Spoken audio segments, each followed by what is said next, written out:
Aplicaciones biotecnológicas, avances y perspectivas. La disertación que se presenta a continuación nos habla acerca del campo multidisciplinario de la microfluídica y sobre cómo ha revolucionado el campo de la tecnología al controlar pequeñas cantidades de fluidos con rápida respuesta, bajo costo y eficiente automatización. Se abordará los procesos más recientes de fabricación, discusión acerca de varias aplicaciones biotecnológicas y análisis de futuras perspectivas de esta tecnología. Para lo cual, el día de hoy tenemos la presencia del ingeniero candidato a PhD Gustavo Rosero. Se formó como ingeniero en biotecnología en la Universidad de las Fuerzas Armadas ESPE, donde adquirió experiencia como docente e investigador del Centro de Nanotecnología. Durante 5 años ha desarrollado el programa de doctorado de Ingeniería de Materiales y ha realizado estancias doctorales en el laboratorio de la Universidad de Friburgo en Alemania. Actualmente cursa sus estudios en la Universidad de Buenos Aires, Argentina. Algo importante de comunicarles es que las personas que deseen conocer más de la carrera y que hayan pensado en estudiar la misma pueden contactarse al correo electrónico que está colocado en el chat de la conversación para recibir más información y concertar una entrevista con la coordinadora. Nuestro conversatorio tendrá una duración aproximada de 60 minutos y se ha destinado un espacio al final de este para la generación de preguntas, para lo cual la persona que desee formular alguna interrogante deberá colocarla en el chat para que sea contestada. A nuestra audiencia les pedimos que por favor apaguen sus cámaras y que coloquen sus micrófonos de silencio. Con esto damos la palabra a nuestro expositor. Sí, Gustavo, te damos la palabra en este caso.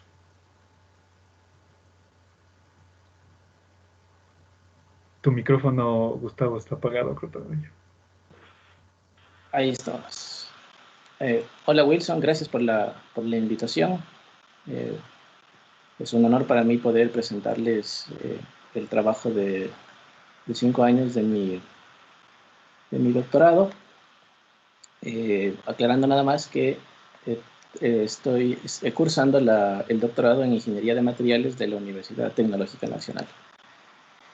Bien, entonces voy a proceder a compartirles mi pantalla. ¿Me puedes confirmar, por favor, si están viendo mi pantalla? Sí, sí estamos viendo, Gustavo. Listo, ok. Entonces, bueno, voy a arrancar agradeciendo al departamento de la Aula de Biotecnología por la invitación a la charla.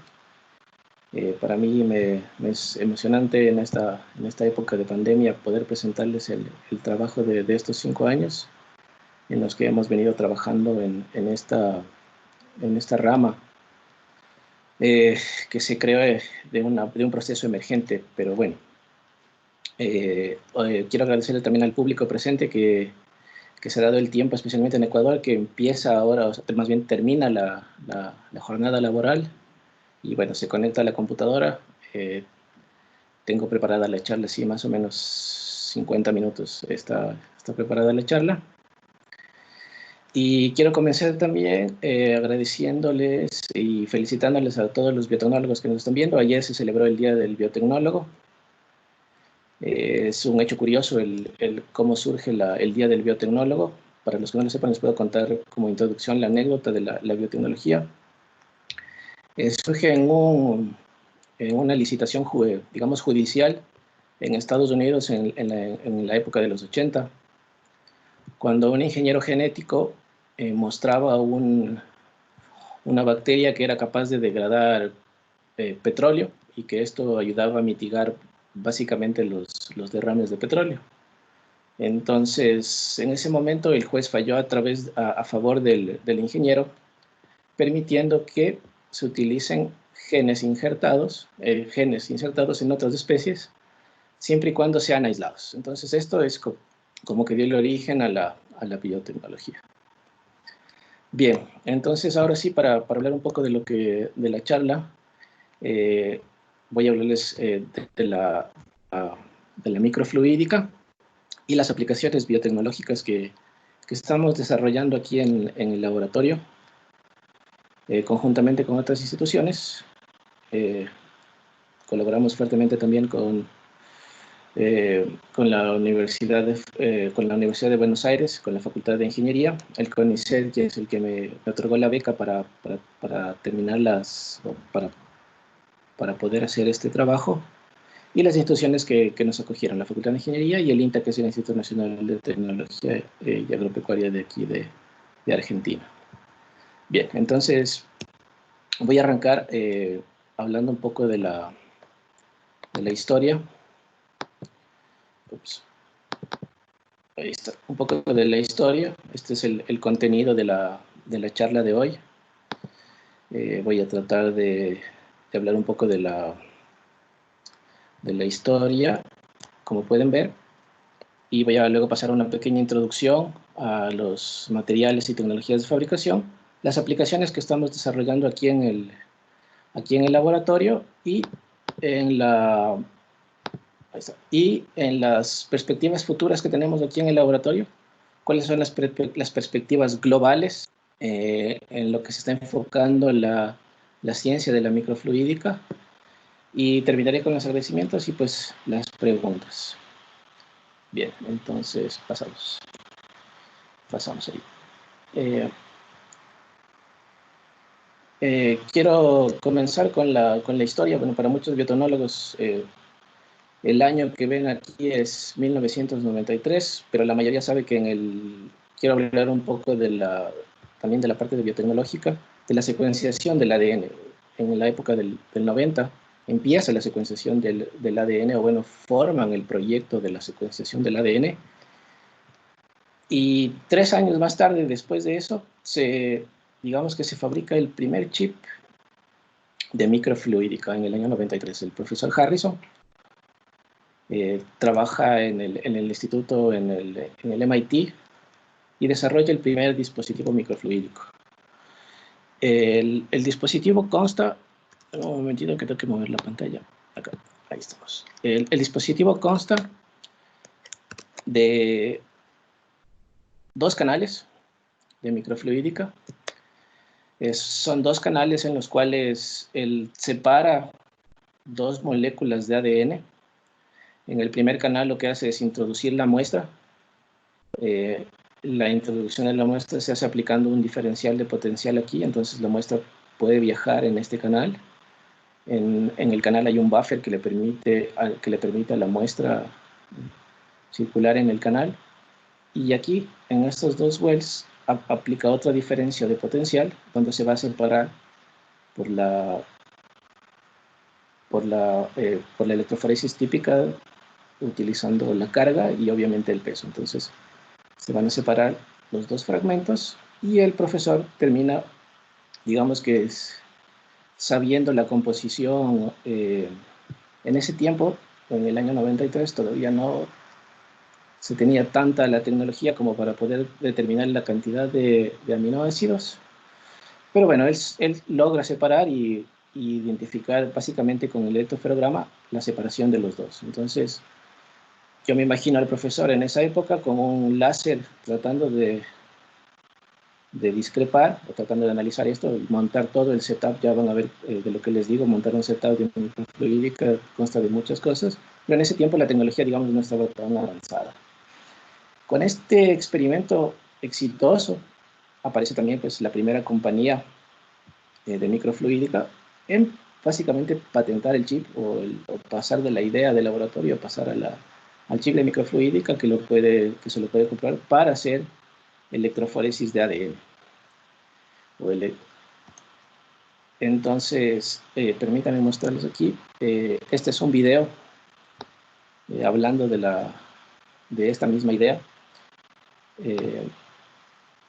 Les voy a mostrar cómo funciona esta tecnología llevada ahora al tiempo de ahora. O sea, cómo evolucionó tanto esto de la microfluídica, haciendo un paréntesis, y les mostraré un video. Esto es una máquina que básicamente lo que va a impedir para los biotecnólogos es ya no usar más geles.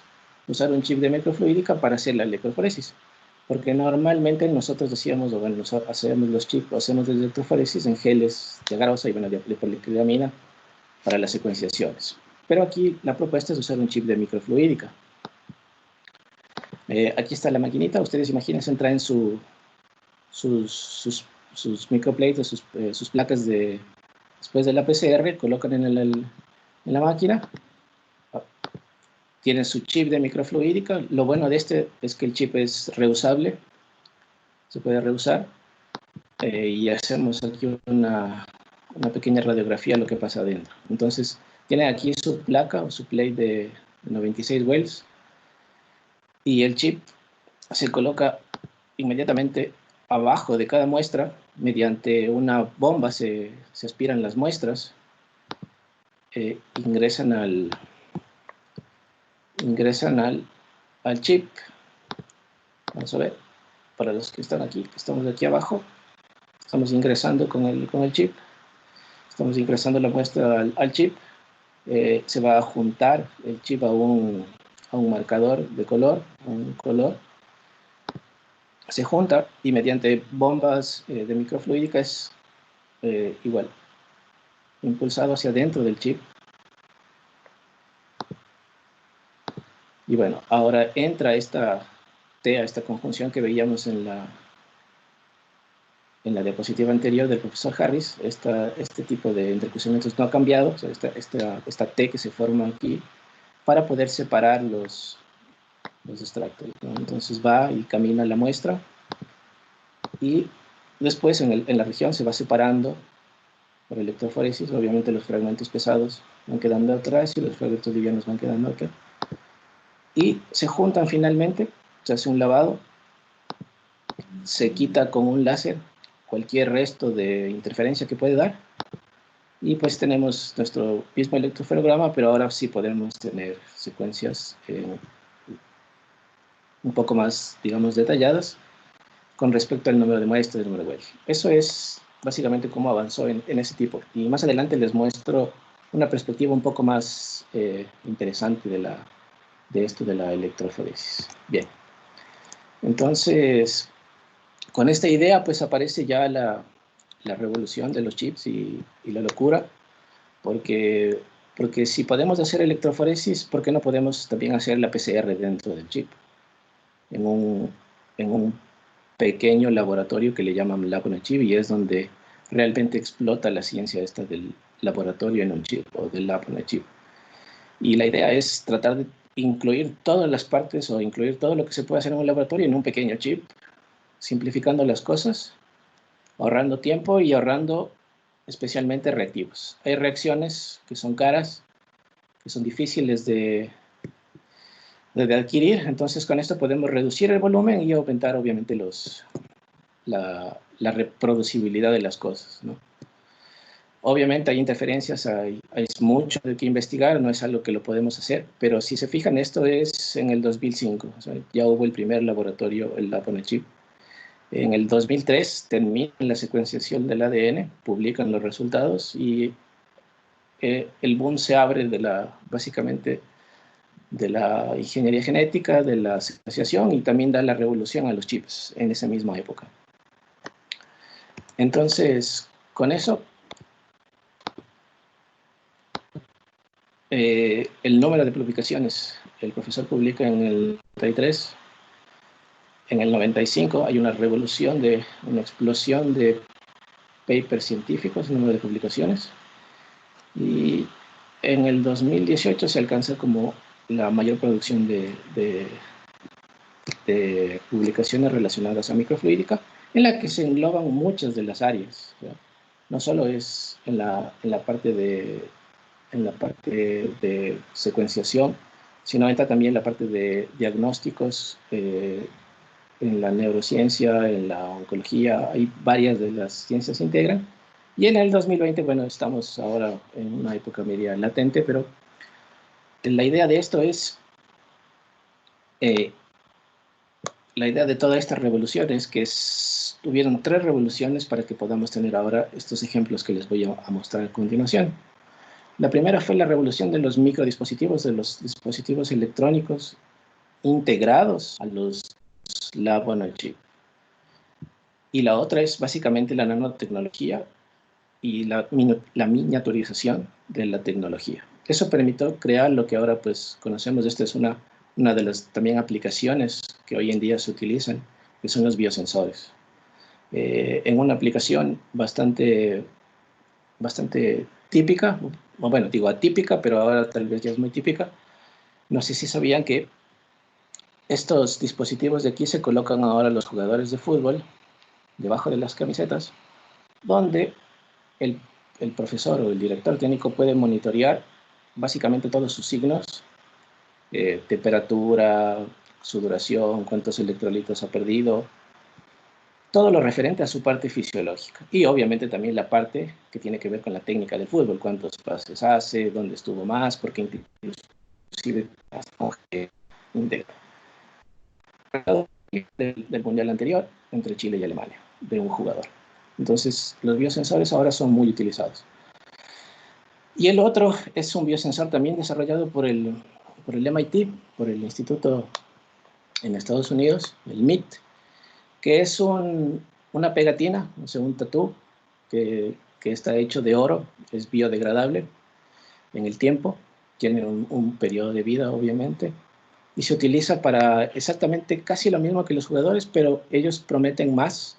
La aplicación se llama DoSkin en inglés, promete inclusive poder monitorear los efectos de las concentraciones de glucosa en la sangre,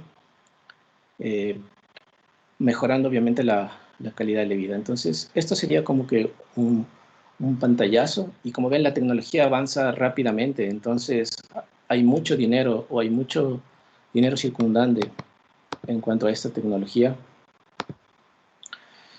Aquí les muestro cuáles eran los dispositivos de microfluídica en nivel de ganancia, cuánto en millones se puede llegar, o cuánto la industria está moviendo con estas nuevas tecnologías.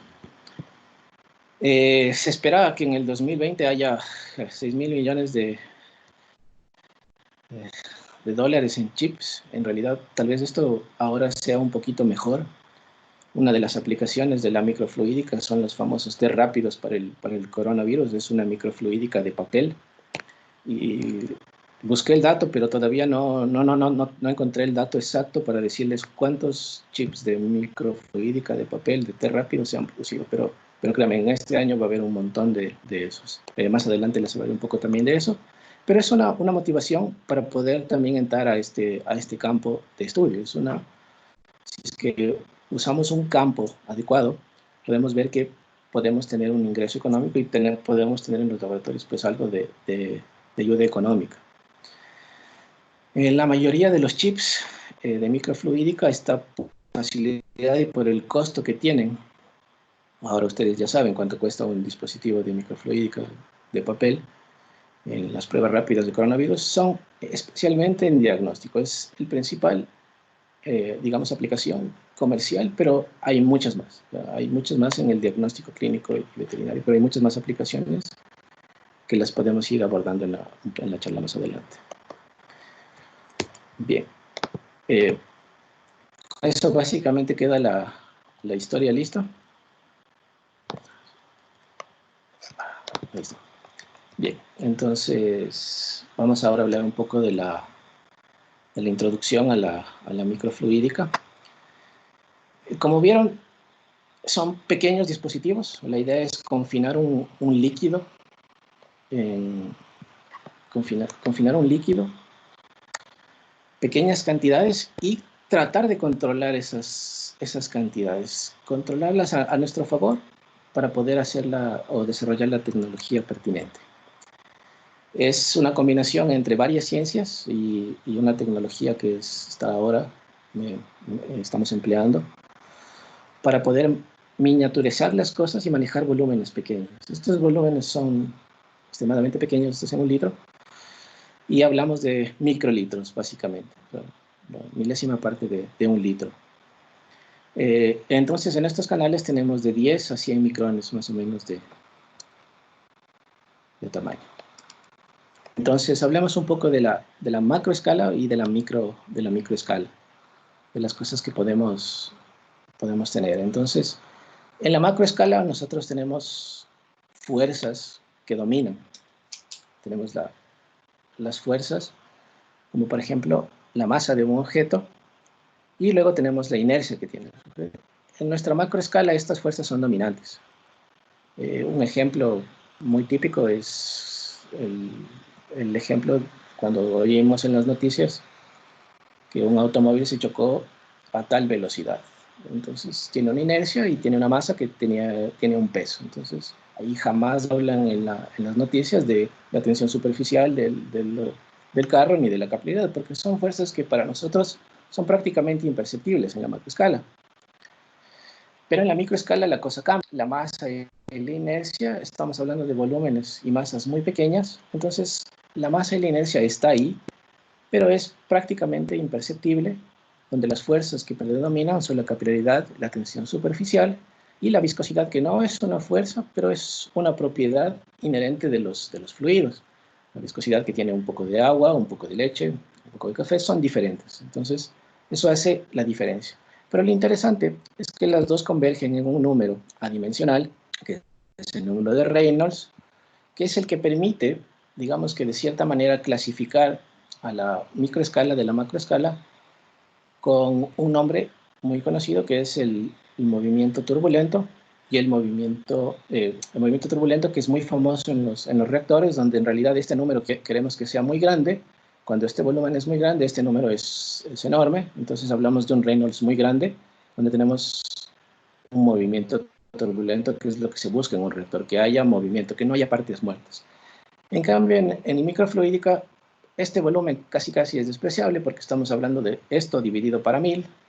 Entonces, este número de Reynolds se hace bajo. Entonces, ahí hablamos de que ya no hay un movimiento turbulento, sino de un movimiento laminar. Eso cambia completamente la perspectiva del movimiento de los fluidos. Ahora los fluidos se van a mover por estas fuerzas de capilaridad, de tensión superficial y viscosidad. Bueno, hemos visto ya parte de la introducción.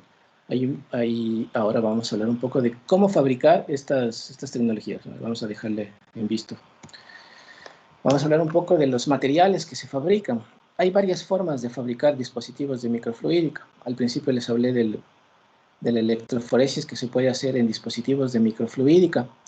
Ese tipo de electroforesis se puede hacer en vidrio. Bueno, los comerciales son en vidrio. Los primeros, como vieron, comenzamos con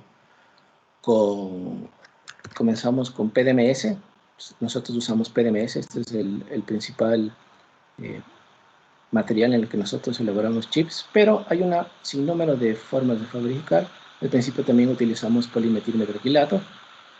Y los últimos que les mencionaba que no usamos, pero que son los de papel, que son los dispositivos en realidad más baratos y fáciles de comercializar, y que en realidad son muy específicos, muy específicos. Una prueba de embarazo es específica, tiene 99.9% de efectividad, tiene muy poco fallo. A las personas diabéticas también son estos dispositivos que se utilizan para medir la glucosa. Y el problema también de la hora del famoso pruebas rápidas de los coronavirus, que ya todo el mundo es casi experto en estas pruebas, pero el problema de estas pruebas es que no les dieron suficiente tiempo para salir al mercado para probar las cosas. Estas pruebas tienen muchas interferencias. Bueno, ahora ya lo saben ustedes, ¿verdad? Dan muchos falsos negativos, muchos falsos positivos. Si no se hace una investigación, en realidad están haciendo quedar un poco mal al gremio de microfluídica, pero es por el tiempo, es por la emergencia. Es tener eso o no tener nada. Entonces, por eso es que estas tecnologías se desarrollan rápido, no les dieron mucho tiempo para que puedan analizar cuáles son las interferencias, por eso es que tenemos estos problemas ahora. Pero bueno, en algún momento estas pruebas, créanme, van a salir y van a ser tan eficientes como una prueba de embarazo o como una prueba para medirse la glucosa. Volviendo al tema del PDMS o del polidimetil siloxano, si lo quieren ver es el nombre químico. Estas son las propiedades por las cuales es uno de los mayores materiales utilizados en la microfluídica. Es un elastómero, es biocompatible, tiene una capacidad para replicar nanoestructuras, hay una alta permeabilidad, O sea, significa que podemos tener un intercambio de oxígeno y CO2 muy grande, es transparente, que lo hace magnífico para poder observarlo bajo el microscopio, y el precio es, digamos, económico. En general se lo importa, no se lo produce aquí en la Argentina, y hay que importarlo. Es un precio bastante económico. Digamos que comparado con una tecnología como el vídeo no resulta tan cara. Estos son los famosos chips de PDMS, son los que producimos aquí en el laboratorio, los que producimos normalmente en el día a día. Están pegados a vidrio, bueno, les voy a explicar cómo son, pero este era un pantallazo para que vean cómo se ven, cómo lucen, el tamaño más que todo, para que se den cuenta que son pequeños, son bastante pequeños, si utilizamos de referencia esta jeringa, son pequeños. Estos son los PDMS chips, son transparentes. Veamos un poco cómo es que se llegan a fabricar o cómo llegamos al final a obtener un dispositivo de microfluídica. Primero tenemos que arrancar de la fabricación de un molde maestro. Esta es una resina líquida, bueno, ya lo vamos a ver, es una resina líquida que luego en el tiempo se endurece bajo cierta temperatura, se endurece y copia de manera muy fiel o de una manera muy exacta lo que quiera que le pongamos como un molde maestro. Entonces, la clave está realmente en fabricar el molde maestro. Les pongo aquí dos de las técnicas que usamos en el laboratorio. Hay algunas formas de producir el molde maestro. Ahora con la impresora 3D revolucionó también eso. También se están haciendo muchos moldes maestros con impresión 3D. Y aquí les pongo. Entonces, tenemos dos formas de producir en el laboratorio que las usamos normalmente. Y esta que está aquí es básicamente el desarrollo nuestro. Esto lo desarrollamos en el laboratorio. Es una cosa muy interesante. Ahora lo vamos a analizar más detalladamente. Hay que comparar. Hay dos cosas básicas que comparar. Primero, la alta resolución. En la resina o en la fotoresina SU8, que es una forma de fabricar este molde maestro, tenemos una resolución de 1 micrón. O sea que podemos fabricar cosas de hasta 1 micrón de tamaño. Son cosas muy, muy pequeñitas. Y con lo que nosotros desarrollamos, podemos irnos hasta 10 micrones. O sea, estamos ahí. Para que tengan una idea del tamaño, una célula humana tiene 20 micrones, más o menos, 20-25 micrones, y una bacteria está bajo de los 10 micrones, algunas excepciones, hay mucho más pequeñas, pero para que tengan una idea del tamaño. Aquí podemos dibujar un círculo del tamaño de una bacteria que se va a ver bien, y acá ya no podríamos hacer, estaríamos más o menos en el límite de la técnica.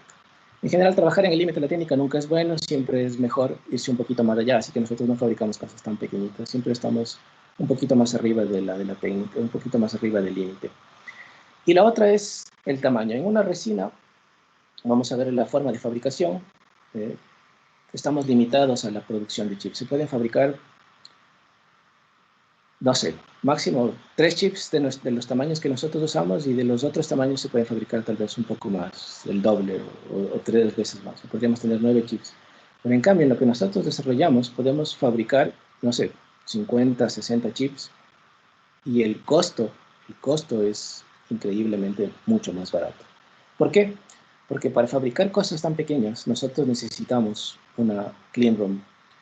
Una clean room es un espacio donde básicamente la cantidad de polvo que existe es mucho menor a la que estamos aquí. O sea, hay polvos del tamaño de nanómetros. Entonces, no interferiría con la fabricación.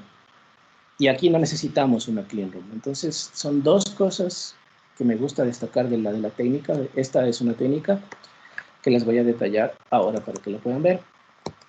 Bien, entonces, ¿qué necesitamos para fabricar S8? Primero, 2 trajes de coronavirus.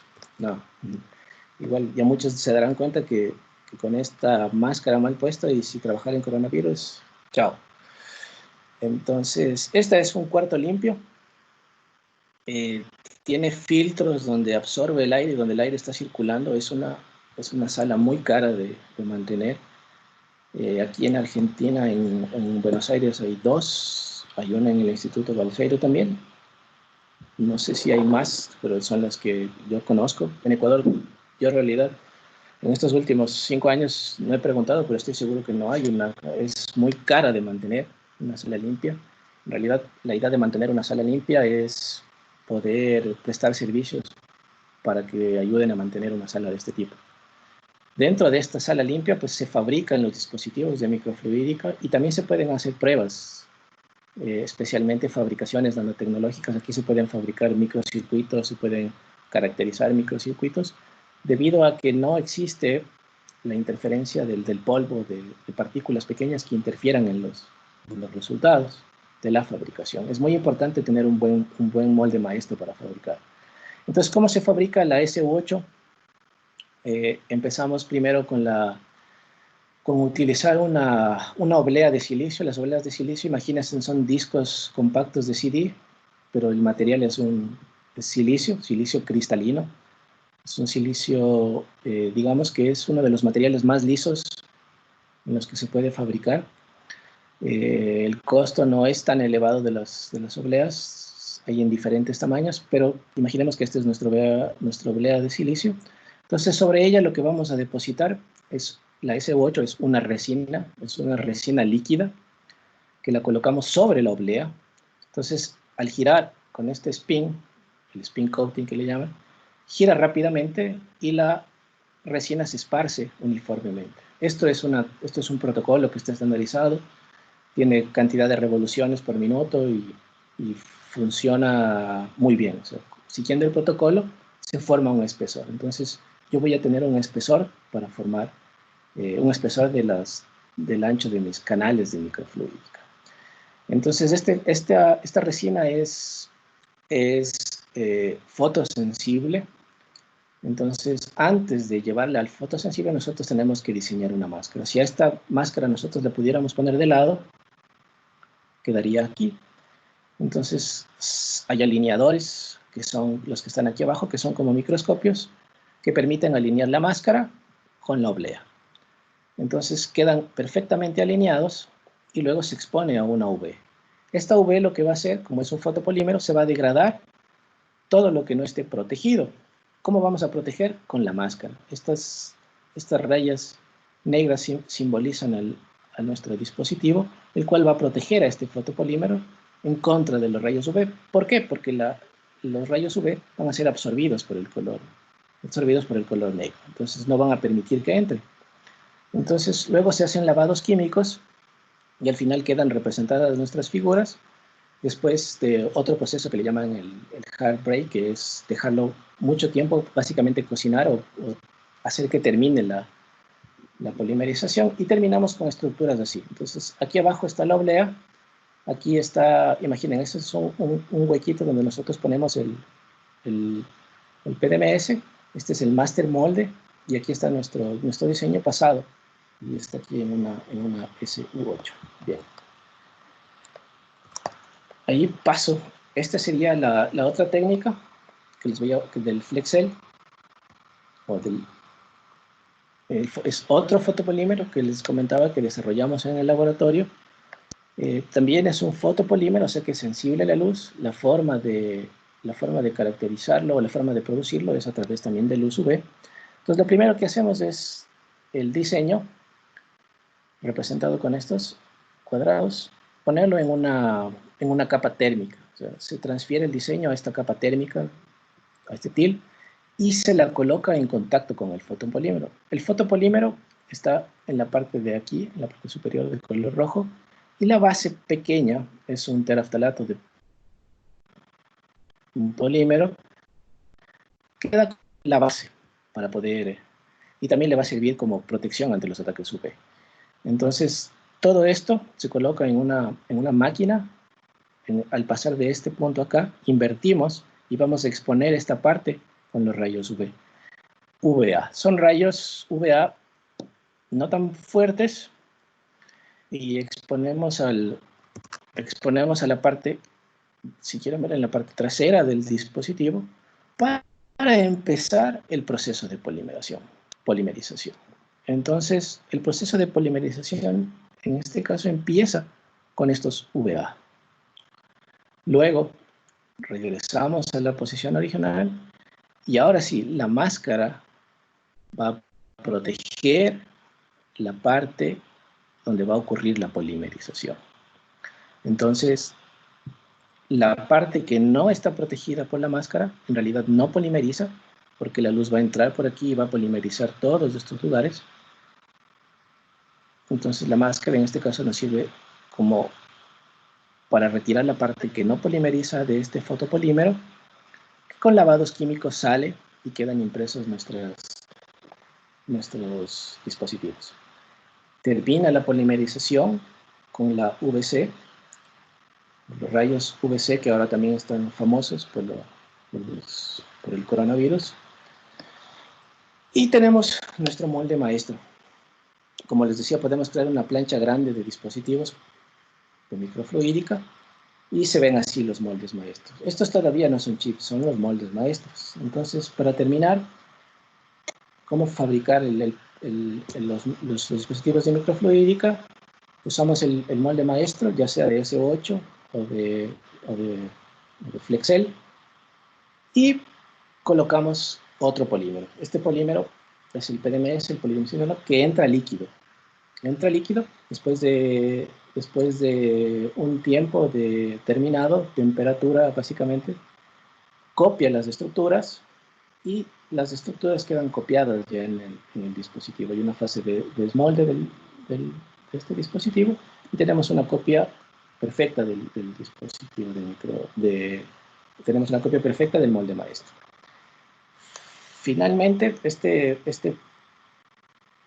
dispositivo hay que adherirlo a un vidrio porque los canales están aquí. Si se dan cuenta, aquí están en relieve las estructuras y cuando copiamos, aquí ya están en profundidad. Entonces, ahora ya son canales porque están en profundidad, pero hay que pegarlos a un portaobjetos. ¿Y cómo hacemos este pegado? Se lo hace a través de un Tesla Coil. También se lo puede hacer usando un plasma de oxígeno. Se puede hacer.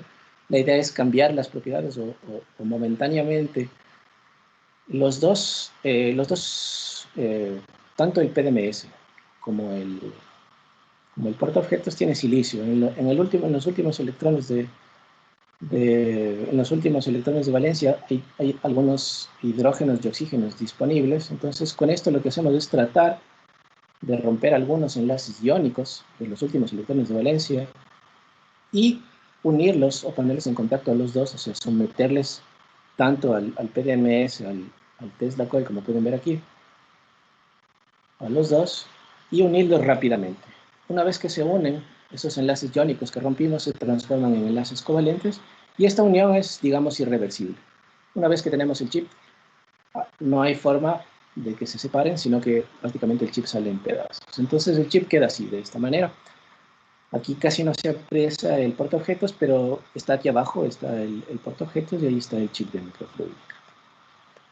Los diseños son variados, básicamente responden al tipo de investigación que se quiera hacer y se pueden diseñar ahora los dispositivos en cualquier software de vectores, AutoCAD, Corel, Illustrator, hay software libre también que se puede usar. Bien, entonces ahora ya hemos hablado un poco de cómo se fabrican estos chips, cómo se ven estos chips. Ahora vamos a hablarles de las aplicaciones, que básicamente es la mayor cantidad de slides que tengo para presentarles, de las aplicaciones que desarrollamos aquí en el laboratorio desde que empecé a desarrollar el doctorado. Bien, uno de los primeros trabajos que publicamos fue esto de evaluar, primero ver si se pueden crecer, o sea, si pueden crecer células dentro de los dispositivos. Hay mucho de la bibliografía que muestra cómo se pueden crecer.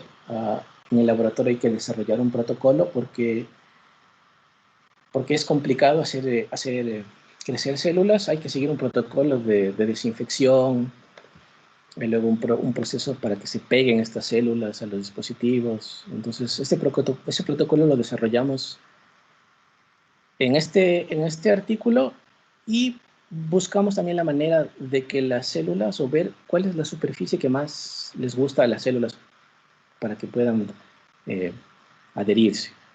Entonces, probamos estas estructuras, le llamamos lineal, zigzag y cuadrado, para ver dónde había más más células adheridas.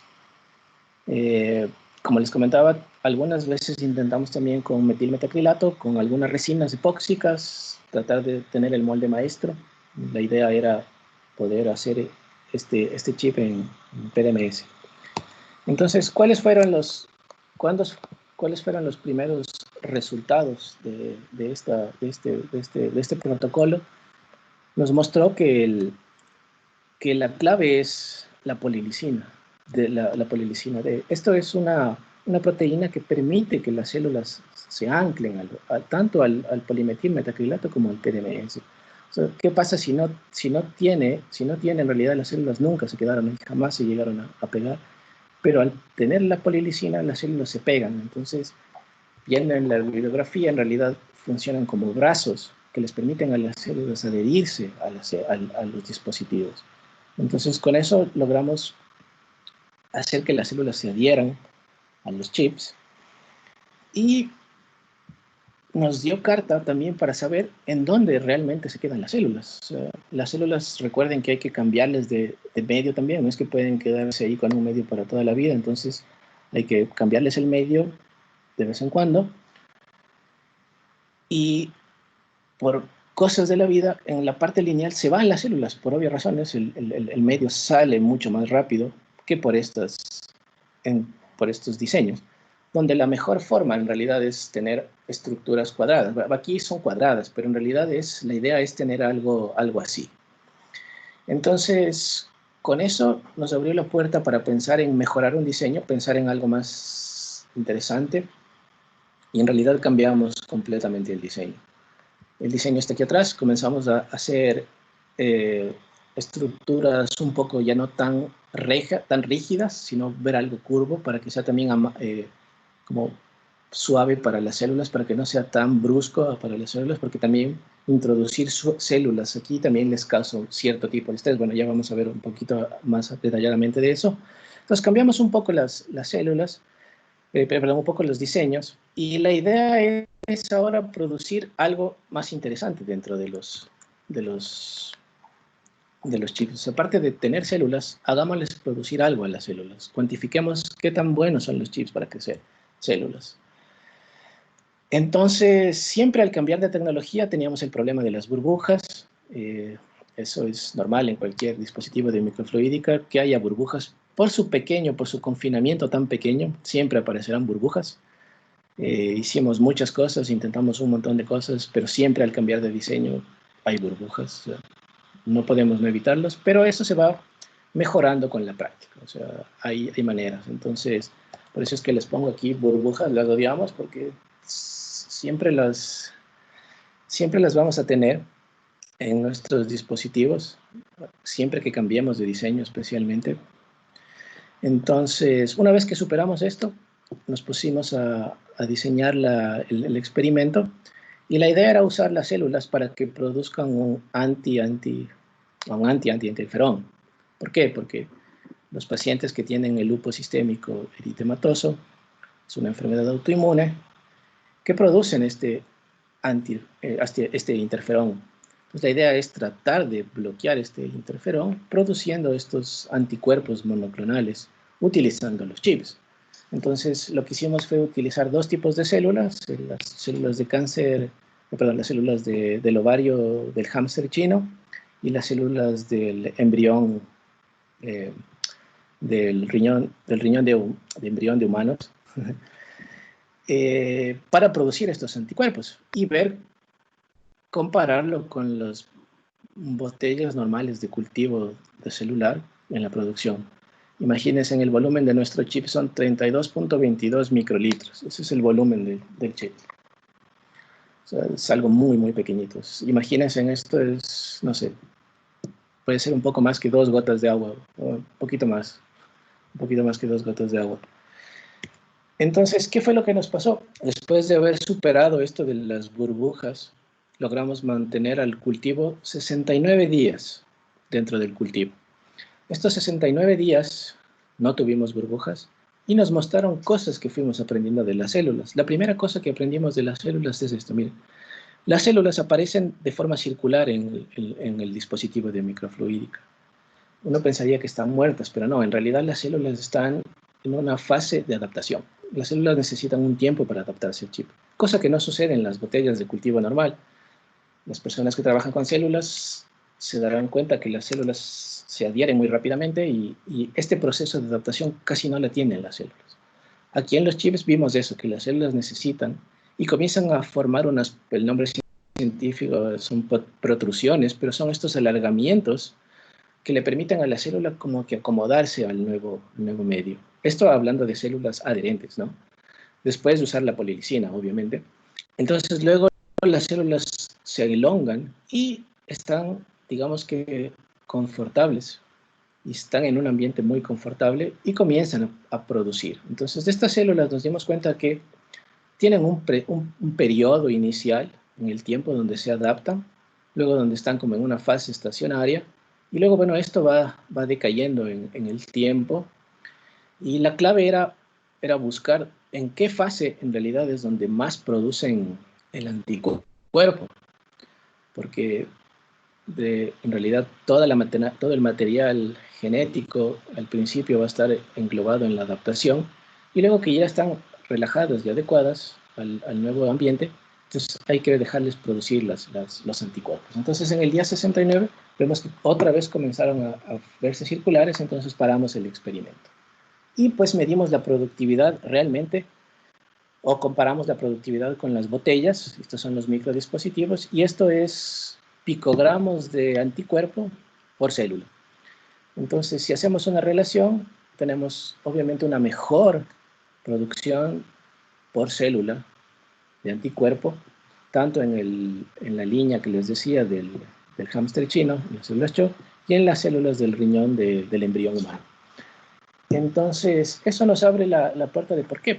¿Qué pasa aquí? ¿Por qué están produciendo más que en la botella? Si en realidad en la botella están ahí, en su medio normal, ¿y por qué producimos más? Entonces, tenemos dos sospechas, o son las más claras que se nos vinieron a la mente. Primero, que el proceso de adaptación de las células hace que en realidad la célula esté en una permanente actividad, cosa que no pasa en la botella, porque en la botella siempre está confortable. Entonces, esto hace que la maquinaria genética esté completa, siempre esté en movimiento y siempre esté tratando de ver cómo mejorar. Entonces, al activar eso, se activa una mayor producción. Y la otra es que aquí las células están mucho más unidas. Las células no son organismos solos, o sea, son organismos que funcionan juntas y generan entre ellas señales.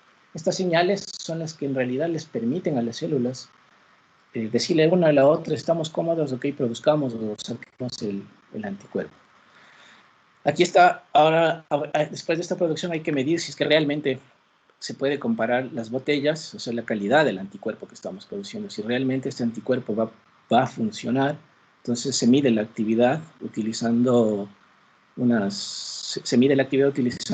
la inhibición de unas células.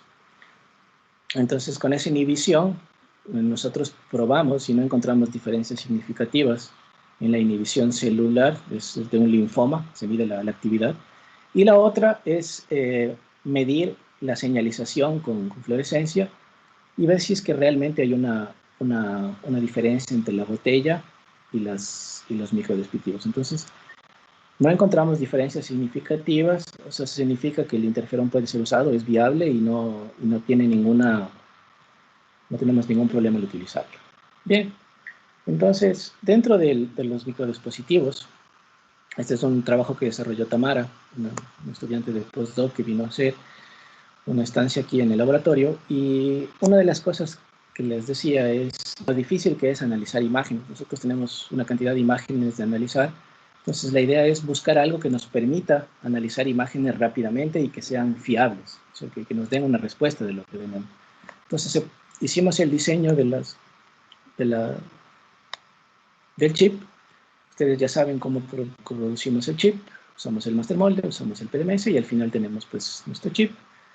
Y la idea pues era probar en cada una de estas columnas diferentes concentraciones del suero fetal bovino, que es una parte del medio de cultivo que necesitan las células. O sea, el suero fetal tiene que estar sí o sí en las células porque si no, no crecen, no se reproducen. Entonces, Lo importante era saber qué porcentaje es bueno o qué porcentaje puede ser el mejor para nuestros dispositivos, tratando de optimizar el protocolo. Son dos cosas que probamos. Entonces, la primera parte es básicamente desarrollar un software que nos permita leer, que nos permita cuantificar mediante un área cuántas células realmente están ahí o cuánto real es. Entonces usamos tres formas. Usamos el software que desarrollamos en el laboratorio, digamos que la forma manual, un biólogo que cuente manualmente, solo contamos 10 fotos, y la otra es el ImageJ, que son los software libres que en ese tiempo estaban empezando el ImageJ, luego se transformó en lo que ahora es el Fiji, que es un poco más elaborado, es un poco más complejo, permite integración de varios programas y además permite programar dentro de ese para hacer los análisis, digamos que casi automáticos. Es una de las herramientas más usadas ahora el Fiji, tienes una de las cantidades de publicaciones que hay, pero en ese momento usamos solo el ImageJ. Entonces, como podemos ver en esta barra, el ImageJ nos perdíamos valores del área, o sea, perdíamos valores, y en cambio el software, digamos que se adaptaba bien o identificaba bien las células, y eso funcionaba bien. Igual, luego este software, ahora estamos trabajando en eso, también lo hemos mejorado, estamos en una fase de mejora del software, pero para ese momento los resultados parecían bastante buenos. Aquí están las células, casi no se distinguen, bueno, hagamos un zoom, y ahí están las células, aquí están las concentraciones que les decía que usamos de suero fetal bovino, y a simple vista es difícil saber cuáles son en dónde crecieron más. Entonces, por eso es que usábamos el software, para poder analizar estas imágenes. Nosotros pasamos analizando imágenes, y esto es algo que nos permite no perder tanto tiempo en esto y obtener resultados fiables. Entonces, este es el software que desarrollamos. Entonces, aquí es obvio el resultado, nos dice que aparentemente el 10% es el mejor para poder cultivar este tipo de células. Frente al Fiji, que perdemos porcentaje de área, y aquí también nos dice el 10%. O sea, no nos dice que no, pero aquí yo dudaría un poco en usar entre el 10 y el 20. Acá queda un poco más claro, pero bueno, esa era como la primera aproximación a este software y la primera intención de análisis de imágenes. Luego de eso, este es uno de los trabajos que más tiempo nos demoró en realidad en hacer. Casi todo el tiempo que estuve aquí estuvimos desarrollando. Lo trabajamos también con Carol y con Carolina Olmos, que es una doctora en química, y con Manuel, que empezó su doctorado también en física. Empezamos a desarrollar esto. La idea era básicamente tratar de crear nanoporos. Nos dimos cuenta que en realidad es difícil. Quédense con esta palabrita nanoporos. Más adelante les voy a hablar un poco de lo que es esto, de los nanoporos. Pero la idea era crear esto mediante un método químico. O sea, poner dos soluciones, poner en el medio un pedazo de una oblea de silicio y comerla químicamente con dos soluciones, haciéndole pasar una corriente. Y todo esto bajo una temperatura. ¿Para qué? Porque en algún momento, por la estructura cristalina del silicio, se van a encontrar las dos soluciones, y en algún momento las dos soluciones se van a encontrar y se va a romper la oblea, y aquí se tiene que formar un poro, un nanoporo. Bueno, esa era la teoría, y veamos en la práctica qué pasó. Aquí está un poco más explicado. Nosotros lo que hacíamos es pasar corriente. Aquí pasábamos una corriente, y obviamente el silicio está en el medio de los dos pocillos, entonces ofrece realmente una resistencia, y nosotros íbamos midiendo esa resistencia. Cuando ocurre una ruptura del poro, esto cae, la corriente cae, y pues era nuestro indicativo para poder parar el proceso. Bueno, tuvimos muchos problemas, buscamos muchas soluciones, ácido clorhídrico, ácido acético, ácido fórmico, un sinnúmero de pruebas. ¿Por qué? Porque el problema era la cantidad de sales que se forman. Estas fotografías fueron tomadas en el SEM, en la Escuela Política del Ejército, pero era ese el problema, tener muchas sales, y en realidad nunca veíamos nada. Entonces optimizamos la técnica y ahora tenemos algo como esto. No es un nanoporo, son microporos, pero logramos fabricar, se pueden fabricar microporos. de un tamaño. La idea era censar ADN con esto, pero obviamente con el tamaño que tenemos aquí es muy, muy grande para censar ADN. Y le dimos la vuelta a esto y en realidad lo que empezamos a hacer es tratar de utilizar o tratar de incluir para detectar células. O sea, tratar de discriminar células cancerígenas de células normales. Y lo que hicimos fue introducir este microporo que está aquí en nuestros famosos chips de microfluídica. Entonces, esto es silicio, esto es un polímero.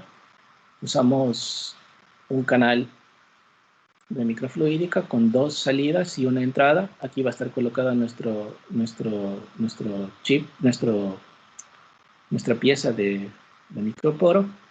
Y vamos a hacer como un sándwich. O sea, vamos a tener el vidrio, el canal, el silicio y encima otro PDMS. Entonces, como todo queda en un sándwich, ¿para qué? Para tener esta vista en el microscopio. Entonces, lo que vamos a hacer es hacer pasar células a través de las bombas de microfluídica por el inlet, van a pasar por el poro, nosotros las vamos a ver por aquí, y la idea es diferenciar entre células. La idea principal es, por lo menos, ver si es que realmente pasan las células.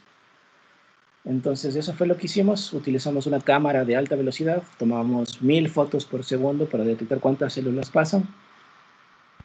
Y luego las células entran por aquí, como les decía, y salen por los outlets. Entonces, aquí está un poco el esquema. Usamos la bomba, entra el fluido, con el microscopio tomamos las fotos, grabamos en la computadora y los desperdicios, o lo que ya pasó, sale hacia los desperdicios.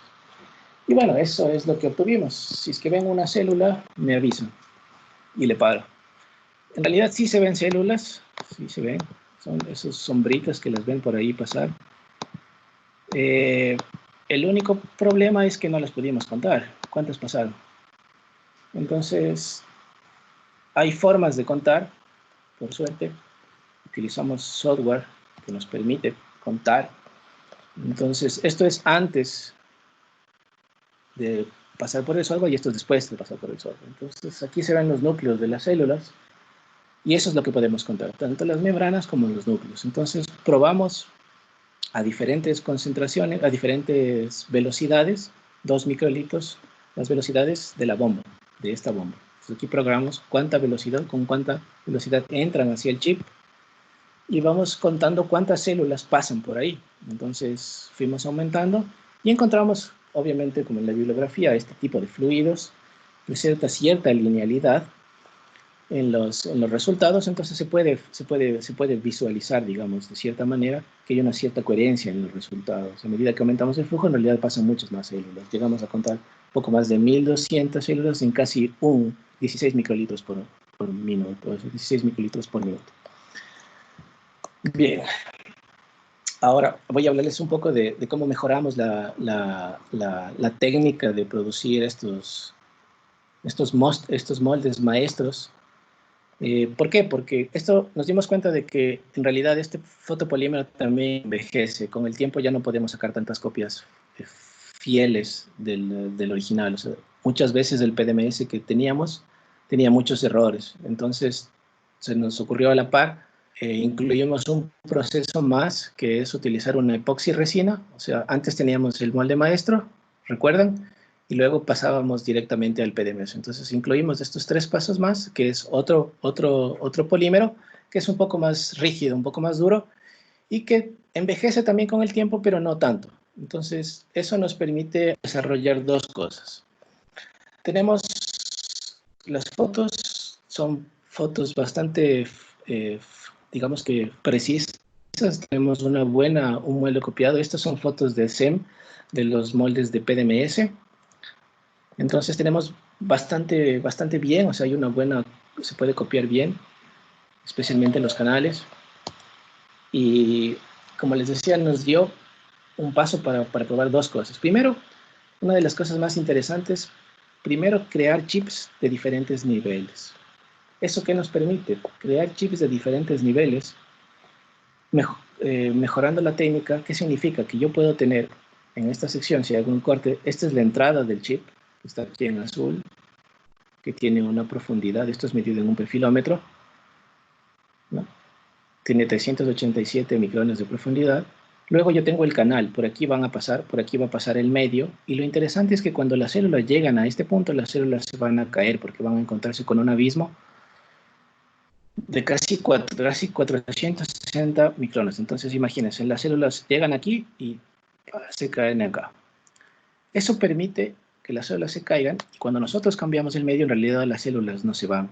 Esto es una aplicación directa para células en realidad que no tienen o que no tienen la capacidad de adherirse. O sea, en este caso no usaríamos polilisina, sino células que se llaman células en suspensión. Por ejemplo, las células T son unas células que están en suspensión. Entonces, a ellas no les podemos poner polilisina porque no tienen estas membranas, estas proteínas en las membranas de las células que les permitan adherirse a la polilisina. Entonces, teníamos que usar, o tenemos que, se desarrolló con eso para usar células que estén en suspensión. ¿Y por qué? ¿Cuál es el motivo de usar células en suspensión? Como les decía, primero tratar de que las células caigan y cuando cambiamos el medio no se vayan. Entonces, cultivar las células, nos dimos cuenta de que caen y se decantan en esta forma y las células viven bien. Pero ¿cuál es la motivación en realidad de producir estas células? Cambiamos un poco la forma de producir el chip. Ahora los canales están aquí en profundidad y con esto usamos como la tapa y esto es como que le sirve el soporte porque si se ven, el espesor es muy, muy pequeñito. Entonces necesitamos algo que le sirva de soporte para poder visualizar el microscopio. Entonces lo que hicimos fue utilizar células T, usamos células primarias. ¿Qué significa? Que nos sacamos células nosotros para poder expandir células T, o sea, para poder proliferar células T. Es complicado proliferar células T, es una técnica muy complicada, es muy cara, muy costosa, y también es difícil cultivar células primarias. Células primarias significa que son células sacadas directamente del paciente. Yo saco las células, centrifugo, tengo el sobrenadante y cultivo las células. Eso es muy complicado en microfluídica y en realidad en cualquier técnica. Mantener un tipo de estas células es difícil porque las células están acostumbradas a vivir en un ser humano. Entonces, cultivarlas en otro medio no tienen un periodo de vida muy grande. A diferencia de las anteriores aplicaciones que les mostré, son células que en realidad vienen de líneas celulares ya comerciales. Estas son células no comerciales y la idea de esto era básicamente tratar de capturar, como les decía, y tratar de expandir la mayor cantidad de células T. Entonces, ¿por qué expandir células T y dejarles la mayor cantidad de tiempo por esta motivación? Esto es una técnica, digamos, relativamente nueva, es muy costosa. La técnica básicamente consiste en utilizar células de un paciente que tiene un tipo de linfoma líquido. Esto está probado ya con personas que tienen linfoma líquido. Se dieron cuenta que algunas células presentan este receptor, entonces se les puede atacar con sus propias células T siempre y cuando insertemos este receptor en las células T. Y estas células T, ¿qué es lo que van a hacer? Reconocer el linfoma y atacarle a las células cancerosas. Entonces, como que lo van a matar, como que lo reconociera como que fuera un virus y rápidamente la elimina. Entonces, estaríamos eliminando un cáncer con las mismas células del paciente. Pero el problema es que necesitamos gran cantidad de células. Entonces, por eso es que la motivación era producir gran cantidad de células T. Bueno, esa es la motivación en realidad, porque es un tratamiento muy costoso. El tratamiento actualmente lo existe, se pueden sacar las células T de los pacientes y los utilizan. Están verificados que funcionan solo con pacientes, solo con cánceres líquidos, o sea, no con tumores sólidos. Y ese era básicamente tratar de expandir células T. Expandir células T pues reduciría el costo de la técnica y haría que más personas puedan acceder a esto. Hay mucho por investigar todavía en esto, pero esa fue la motivación en realidad de tratar de también cultivar células en suspensión.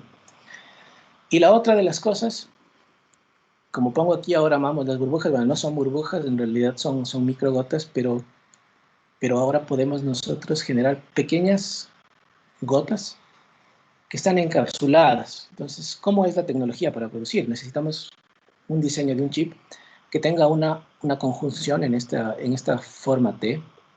Tenemos que pasar dos sustancias. Introducimos por aquí la sustancia que es el agua. Esta digamos que va a ser la fase dispersa, y vamos a colocar una fase continua que es aceite por estas partes. O sea, va a venir por aquí el aceite y por el medio va a ir el agua. Cuando se encuentran las dos ocurre un fenómeno físico, va a haber una tensión superficial que va a tratar de romper la gota, pero no la rompe, sino que más bien como que la engloba. Entonces lo que terminamos haciendo es teniendo una gota de agua dentro de una gota de aceite, y esta gota de aceite tiene también un surfactante que impide que más microgotas se unan y estas cualescan o desaparezcan con el tiempo, o exploten, permitiendo formar microgotas. Entonces tenemos, digamos que, células más o menos del mismo tamaño. A esto le llamamos un fenómeno de monodispersidad. Tenemos 5% de ellas no entran dentro de ese. Y en realidad vamos a ver más adelante que en realidad forman una campana de Gauss, o se aproximan a una campana de Gauss. Pero con esta tecnología podemos fabricar microgotas. Y esto en realidad abre la puerta a hacer muchas cosas más, y muchas cosas más interesantes dentro de la microfluídica.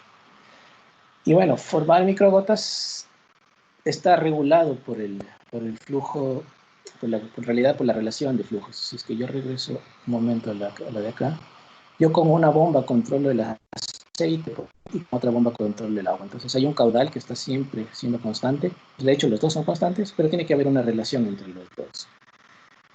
Entonces, a medida que aumentamos el caudal, en realidad lo que hacemos es disminuir el tamaño de las gotas, el caudal del aceite. Entonces podemos, de cierta manera, controlar el tamaño de las gotas. Y esto es lo que se ve. Esto es lo que tenemos aquí, las microgotas. ¿Y cuál es la aplicación de las microgotas? Entonces, este es un trabajo que está por publicarse. Camilo lo desarrolló conjuntamente en el laboratorio, en el FLENI. Desarrolló esta nueva tecnología, o esta nueva forma de hacer transfección de células. Entonces, ¿qué es lo que hizo él? Entonces, ¿qué es lo que hizo él? Entonces utilizó un chip de microgotas, que está aquí. En realidad él hace un chip con doble emulsión. Lo que hace es, dentro de las células, o sea, dentro de las microgotas, regresemos un poquito acá para que se entienda un poco más claro. Claro, entonces dentro de las gotas lo que él hace es colocar una célula y colocar a su vez dos plásmidos y esperar que la transfección de la célula ocurra en una sola célula. Eso lo que hace es aumentar la efectividad de las transfecciones. Esa es la digamos que la hipótesis. Si yo coloco una célula aquí y le inserto dos plásmidos, puedo aumentar la eficiencia de la producción. Yo puedo hacer que esta célula sea 100% transfectada. Entonces, él usó, como les decía, él usó el chip, el primer chip para producir la transfección, y luego él fue monitoreando esto. ¿Cómo lo hizo? Entonces aquí van a ver cómo las células terminan de formarse en las microgotas, o cómo van saliendo, y luego se dirigen a la entrada del otro chip. Aquí está la entrada del otro chip. Las microgotas van viajando por los canales, y el otro chip le llamamos un chip de almacenamiento, que tiene ya esta doble profundidad que les había dicho que teníamos, y entonces ahora las microgotas van a caer dentro de estos wells, o dentro de estos huecos, como pueden ver. Es como que van cayendo y se van acomodando ahí. Esto permitiría de cierta manera monitorizar en cuántas de las células realmente ocurrió la transfección y cuál es la efectividad de estas transfecciones, que es lo que él insertó, dos plásmidos que emiten un color y que nos permiten saber si es que la transfección en realidad fue exitosa. En el mayor de los casos lo fue así. El diámetro que obtuvimos de las células, como les dije, es una campana de Gauss. No, digamos que no siempre tenemos el tamaño perfecto. Eso en ningún dispositivo de microfluídica lo van a encontrar. Siempre tienen un comportamiento como ese aquí. Y la otra cosa interesante es ver cuántas de estas células realmente están ocupando un huequito de estos de aquí, o un hueco de aquí. Nos dimos cuenta que la mayoría en realidad hay uno, hay unas pocas donde hay dos, hay unas pocas donde hay tres y hay muy poquitas donde hay uno. Esto abre, como les decía, la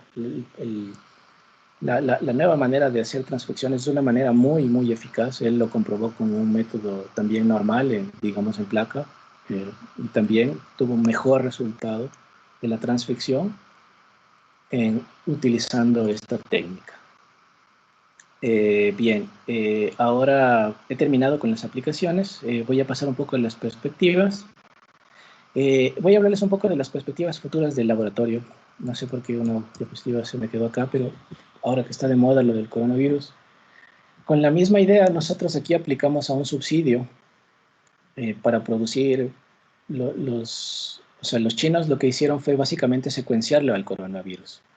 Nosotros podemos aislar esa pequeña secuencia, de hecho un grupo de aquí ya lo aisló. ¿Y qué es la parte interesante? Es el spike o la parte de la espícula, que es la que realmente infecta la célula. Entonces nosotros al secuenciar, aislar y producir la proteína, el laboratorio con el que hacemos colaboración, ellos se encargaron de hacer eso. Y la idea es que nosotros produzcamos de esa misma proteína en nuestros dispositivos de microfluídica. Habría que ver, claro, qué células son las que funcionan mejor, cuáles producen mejor cantidad y cuánto de realmente proteína que hacemos cumple con la estructura tridimensional y con los sitios activos. ¿No? Es un proyecto bastante largo que podría servir ¿para qué? Para pasarnos a otra parte interesante. Nosotros podemos obtener esta proteína, funcionalizarla en un gel de agarosa y aplicar una técnica que se llama el fat display. Esto serviría como un tratamiento. ¿Cómo? Nosotros, digamos, ponemos esta proteína aquí funcionalizada, o sea, está adherida ahí, y de los sueros de pacientes enfermos sacamos el suero, obtenemos el suero de los pacientes que se enfermaron y se curaron y produjeron anticuerpos. El problema de nuestro cuerpo humano, de nuestro sistema inmune, es que produce muchos anticuerpos. En realidad no son específicos los anticuerpos. En realidad la idea sería seleccionar cuáles son los anticuerpos más afines utilizando una electroforesis, digamos que de campo pulsado o de dos campos, para seleccionar cuáles son los mejores o cuáles son los anticuerpos más afines de estos anticuerpos de los pacientes utilizando un chip de microfluídica. Este proyecto lo realizó Ana en España, en el CSIC, pero no con coronavirus. Él lo hizo con proteínas de la cápside del virus del VIH y del ébola, se me olvidó el nombre, con el virus del ébola. Ella ya lo hizo, ella está por publicar también este trabajo y logró separar. Entonces, con esa misma idea se podría tal vez tener o seleccionar cuáles son los mejores anticuerpos y permitir un tratamiento para el coronavirus. Esas son como las perspectivas futuras que tenemos ahora en el laboratorio. O sea, no sé por qué se me quedó un poco colgada ahí. Y la otra es lo que les había manifestado, o sea, tratar de mejorar el sistema de análisis de imágenes. Estoy ahora trabajando en Alemania con desarrollar usar nuevas mejoras en el análisis de imágenes. Ahora el Fiji, estos son los análisis del Fiji y este es el análisis de nuestro software. Aquí están las imágenes originales. La idea es tratar de seleccionar o mejorar nuestras imágenes, pero para eso necesitamos entrenarle, porque estamos utilizando estas redes neuronales de inteligencia o de aprendizaje. Básicamente lo que hacemos es tratarle de enseñarle a la computadora cuál es célula, cuál no es célula, qué es célula, qué no es fondo. Este es el Fiji que les comentaba, es un plugin que se llama Weka, que lo hace muy bien. Miren cómo diferencia la sombra esta de una célula. Nosotros todavía tenemos algunos problemitas, pero son cosas que estamos ahora mejorando. Salieron dos tesis de aquí, Dennis Wright, que obtuvo su tesis de maestría, y Gisela Patarone también, que hizo su tesis en redes neuronales en Alemania. Con Gisela estuvimos trabajando en esta otra perspectiva que les voy a dar una pequeña introducción para hablarles de la perspectiva. Esto fue lo que hicimos en esta línea celular. Esta es una línea celular de cáncer de mama. Gisela es médica, entonces ella estuvimos trabajando conjuntamente y la idea un poco era tratar de ver qué pasa si nosotros ponemos concentraciones de drogas usadas normalmente para un cáncer. O sea, buscamos una manera, un trail clínico. En realidad los trails clínicos se los hace a pacientes que tienen cáncer basados en su peso, en su tamaño, básicamente en su peso corporal. Entonces, la idea sería, ¿por qué no usar o sacar o tener una concentración que le ayude un poco al médico, sacar células, hacer una biopsia, sacar las células, cultivar en pacientes y ver qué pasa? Entonces, la primera parte, como siempre, es empezar por una línea ya conocida. Esta línea es la GIMT-1, es una línea comercial, es un cáncer de mama. Entonces, comenzar a caracterizarles, lo que decimos es sembrar estas células. Las células cancerígenas son de por sí muy pegadizas, igual usamos los protocolos que ya estaban estandarizados, usar polilicina, y sembramos aquí las células, y empezar a caracterizar.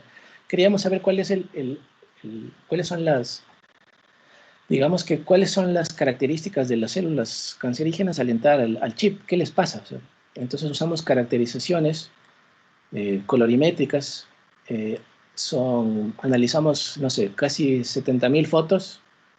En realidad, al principio diseñamos el experimento, eran como 100.000 fotos, luego bajamos a 70.000 y el experimento quedó de esta manera. Entonces, lo que hicimos fue cultivar las células, como les decía, de cáncer aquí y caracterizarlas. Entonces, cada una de las cosas que ven aquí son la caracterización que se hizo. Esas son células vivas, la parte rayada, LC, células vivas. Esto con sombras son células que tienen programada una apoptosis. Tienen programada una apoptosis. Estas son células que entran en autofagia y estas son células que están muertas ya. Entonces, lo que vimos es que en el tiempo las células en realidad crecen. Este primer marcador de Life and Death, que se llama de células vivas, se ve que las células crecen en los días. Aquí no les pusimos ningún tratamiento todavía, estábamos viendo qué les pasa a las células. Generan una gran cantidad de autofagia, hay muchas células muertas y hay algunas células que están programadas para morir. Pero bueno, la idea era probar, como les decía, cómo probar un trial de drogas, la doxorubicina por 4 horas, que normalmente esto estaba en pacientes que se utiliza, y después de la doxorubicina utilizar el paclitaxel o el Taxol, conocido comercialmente como Taxol. Entonces, lo que podemos ver es que, claro, a las primeras 4 horas la cantidad de células vivas disminuye y la cantidad de células programadas o que van a morir también aumenta básicamente en las 4 horas. Pero también tenemos bastantes células que están en autofagia. O sea, ¿qué es la autofagia? Básicamente las células entran en autofagia, entran en un estado en que no están ni vivas ni muertas, están en un estado de latencia para ver si mejoran las actividades, o si mejoran los medios y crecer. Aquí se ve un poco mejor, en realidad, cuántas células disminuyen o cuántas células disminuyen en porcentaje con respecto al control. Y después, en realidad, lo que vimos en las células es que disminuyen con respecto al control también con el paclitaxel, pero también hay una gran cantidad de células que generan esta autofagia. Lo malo de tener tantas células en autofagia es que significa que no están vivas ni muertas, sino que en algún momento el cáncer se puede reactivar, que es lo que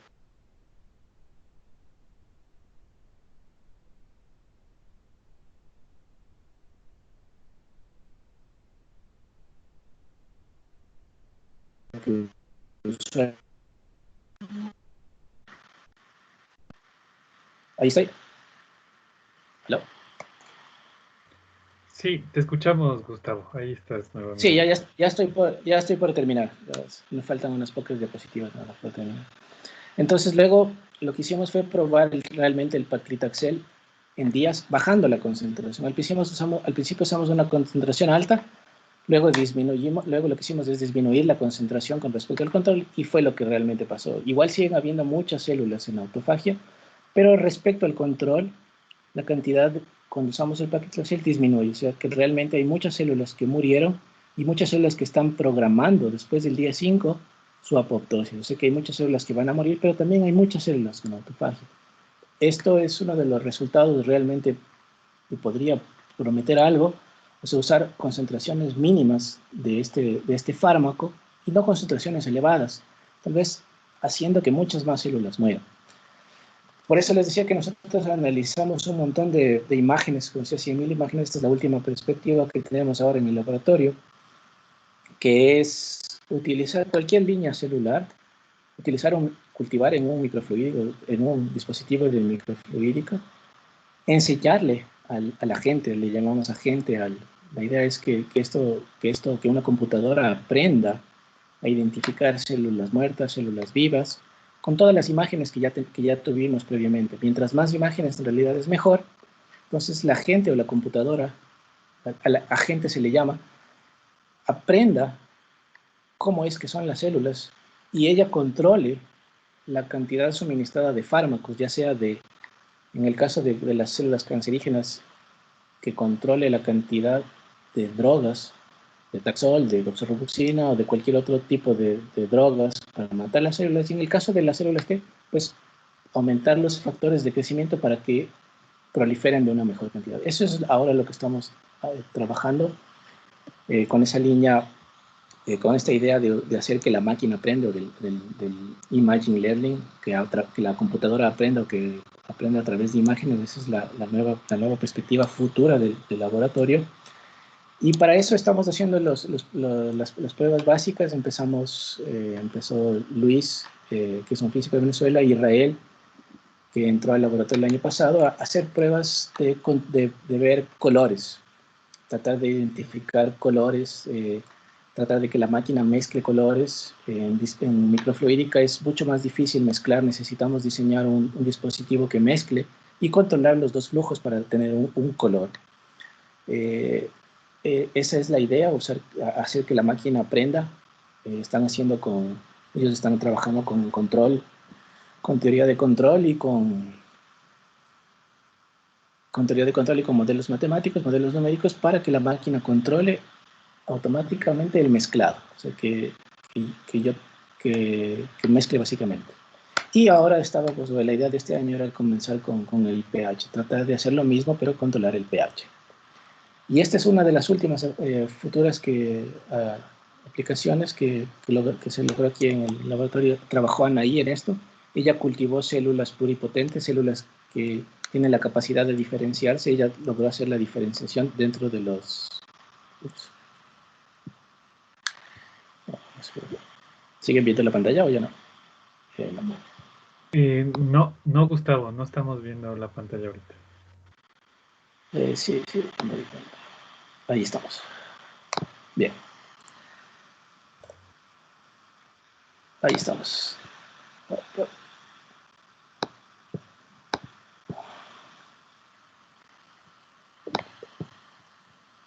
Ahí estamos. Bien. Entonces, ella lo que hizo es utilizar estas células que tienen la capacidad de diferenciarse. Esta diferenciación la hizo ella dentro de los chips. Entonces van a ver aquí la tira a células del corazón.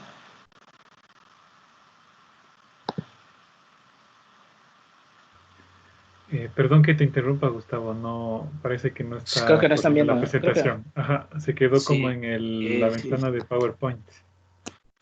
Sí, no sé qué pasó. Creo que ahí está.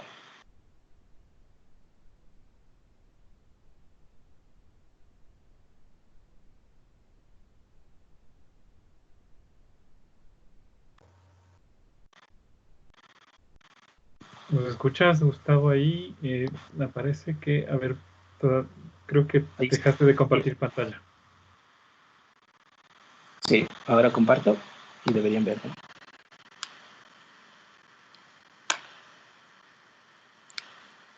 Sí, ahí estamos. Ahora sí, Vale. ahora sí, Gustavo. Ok. Entonces les decía que Anaí trabajó en esto, en diferenciar las células dentro de los chips. Es una técnica muy complicada. Son células muy caras de mantener en el tiempo, son muy costosas, necesitan los medios son muy caros. Entonces miniaturizar esto es muy interesante en realidad. Lograr que las células se diferencien, las células del corazón dentro del chip es realmente un reto, fue algo complicado, tomó algún tiempo, pero ahora ya está por publicar, por eso no les muestro los resultados, pero les puedo contar lo que hizo. La idea es que utilizó un chip más o menos parecido a este. Por este lado cultivó las células, en un largo de casi un mes diferenció las células Y luego lo que hizo es probar drogas, una concentración de drogas, porque también podemos crear diferentes disoluciones o diluir las drogas y ver qué droga o qué concentración de droga es la más efectiva. Entonces ella lo que hizo es poner estas células de corazón o células pluripotentes diferenciadas de células del corazón y probar medicamentos que son o que atacan o que son sensibles a las células del corazón. En la diapositiva anterior les mostraba que el paclitaxel es un fármaco usado para el cáncer de mama, pero también lo que ocasiona en los pacientes es que en los pacientes les genera un problema en las células del corazón, en los cardiomiocitos. Entonces, estos cardiomiocitos le demostró que se diferencian, crecen, hizo algunas pruebas genéticas, moleculares, y ese es uno de los papers más bonitos, de los trabajos más bonitos que pronto saldrá publicado. Avanzo un poco y termino ya con las perspectivas globales. ¿Qué es lo que se quiere hacer ahora en microfluídica? ¿Cuál es la idea de la microfluídica ahora? La idea es tener varios tipos de células, utilizar cardiomiocitos, células del hueso, células del riñón, células del hígado, células del pulmón, y probar drogas, probar diferentes drogas, pero que todo esto esté en un solo chip. ¿Para qué? Para ver qué es lo que les pasa a las diferentes células a lo largo del tiempo. Entonces, esto es lo que ahora se está usando un montón. No vamos un montón, hay pocos grupos que en realidad hacen esto, pero es como que a dónde está apuntando ahora la microfluídica. Y para terminar, les quiero hablar sobre la última, bueno, no es la última, pero es la tecnología que se utiliza ahora para secuenciar ADN, o es una forma portátil de secuenciar. Esto lo produce, el dispositivo se llama Minion, lo produce Oxford. Tienen un nanoporo que aislaron de un micobacterio, de una bacteria. La idea es pasar ADN, tener una enzima que desnaturalice parcialmente el ADN, o solo una cadena, pase a través de este nanoporo, y en este nanoporo lo que hacen es pasar corriente, una corriente continua, y al pasar una simple cadena, lo que va pasando es que estos nucleótidos se van comprimiendo a través del nanoporo, porque está diseñado para que sean del tamaño, este nanoporo está diseñado para que sea del tamaño de los nucleótidos, y como pasa una corriente, se crea un perfil de cada aminoácido. Entonces, cada aminoácido tiene un perfil de corriente. Entonces, esta es timina, esta es guanina, esta es citosina. Y es una manera rápida, digamos, de tener una secuenciación. Y lo integraron en una computadora. Este es el chip de microfluídica, es un nanoporo. Es la construcción de un nanoporo con un chip de microfluídica. Ponen la muestra y tienen la secuenciación. Y la idea es para llevarla al campo, para que sea portátil, llevarlo al campo. Bien, con eso creo que me queda solo hablar de los agradecimientos. Agradecerles una vez más. Creo que me extendió un poquito más en el tiempo. Me detuve a hablar de muchas cosas. Les agradezco al público. Gracias por el tiempo, por atenderme. A la Universidad de las Fuerzas Armadas, donde desarrollaron algunos de las caracterizaciones, especialmente del SEM. A la Universidad Tecnológica Nacional, a la Facultad de Ingeniería, a la UBA, al INTI, donde tienen el cuarto limpio, al INTA, al Instituto Nacional de Tecnología Agropecuaria, a las fundaciones alemanas que auspiciaron para que podamos desarrollar algunos de los trabajos en Alemania, y al CNB, donde Ana también hizo la parte de las fact display que les mencionaba. Estas son las personas que estamos en el laboratorio en el día a día. También gracias. Yo estoy aquí abajo, medio en el limbo, ahora terminando mi PhD. Son estudiantes nuevos. Este año iba a venir gente justo en abril. Ellos comenzaban la beca, muchos se quedaron un poco allá en Ecuador con la idea de venir. Son los directores del grupo. Y hay mucha gente más que se me queda afuera. Está la gente de genética, del laboratorio de genética del INTA, de la gente del laboratorio de materiales, de recubrimiento de materiales, el profesor Carlos Sorso, Pedro, Sergio. Y bueno, gracias a todos, y a mis amigos también, y a mi familia que vio la charla. Sería, gracias. y quedo abierto para las preguntas. Sí quedó gente. Parece que no tenemos preguntas por parte de la audiencia. Bueno, Gustavo, te agradecemos de parte de todos quienes hacemos la carrera de biotecnología UDLA, te agradecemos mucho por tu presentación y por permitirnos conocer más acerca sobre este tema muy interesante del que nos hablaste. Agradecemos también la presencia de todos, de toda la audiencia, sí, y recuerden que Biotecnología UDLA seguirá entregando más contenido informativo de interés general. Por tanto, les pedimos que estén atentos a nuevas publicaciones en nuestras redes sociales y a nuevos temas de los cuales vamos a hablar en los próximos días. Les agradecemos y sería hasta una próxima oportunidad. Gracias.